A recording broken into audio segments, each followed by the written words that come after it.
নলবাৰী জিলাৰ অন্তৰ্গত মুকালমৰ কাপলাবৰীত ভয়াৱহ দুৰ্ঘটনা সংঘটিত হয়। জানিব পৰা মতে তীব্ৰবেগী ট্ৰেভেলাৰে ৰৈ থকা ই-ৰিক্সাত খুন্দা মৰাৰ ফলতে দুৰ্ঘটনাটো সংঘটিত হয়।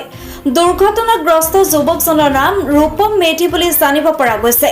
যুৱকজন বৰক্ষেত্ৰীৰ কালটিৰ নতুন লাওপাৰাৰ বুলি জানিব পৰা যায়।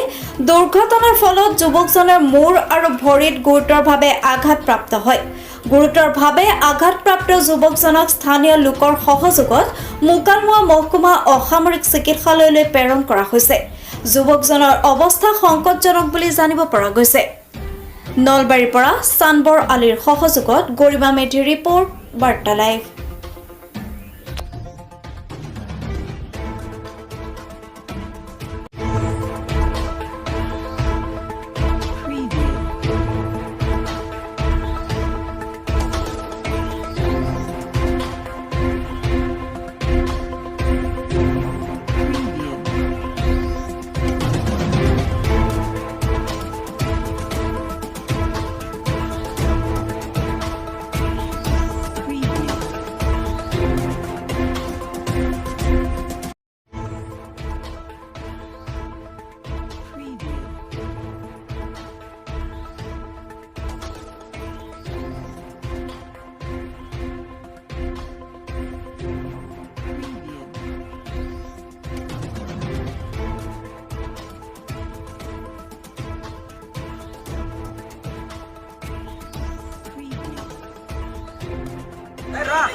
ঘৰ ক'ত দেখে তো? ঘৰ কালদি নতুন লগপাড়া।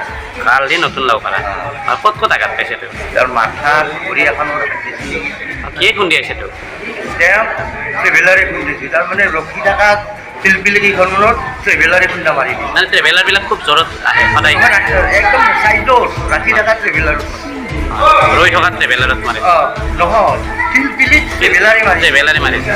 হয়। কিমানজন আঘাতপ্ৰাপ্ত হৈছে? এখন ভৰিৰ হাতী বাঢ়ি হৈ গৈছে। ভৰিৰ হাড় ওলাই গৈছে। ইয়াত ৰেজিষ্টাৰ হৈছে, কিমানজন ৰেজিষ্টাৰ হৈছে? বৰ্তমান আমি একজনে পাইছোঁ, ৰূপম মেধি নামৰ। তেখেতৰ আপোনাৰ ঘৰ ক'ত দেখে তো? আছে আৰু ৰাইট লেগৰ অপেন ফ্ৰেকচাৰ। তো আমি ইমিডিয়েট মেনেজমেণ্টৰ কাৰণে CMC অৰ্থপেডিক ডিপাৰ্টমেণ্টত ৰেফাৰ কৰিছোঁ। ৰূপম মেধি 40 ইয়াৰ্ছ মেল। ঘৰ ক'ত তেওঁ? এড্ৰেছ কালদি। এক্সিডেণ্টটো আপোনাৰ কাপলাবৰী হৈছে আৰু এটেণ্ডেঞ্চ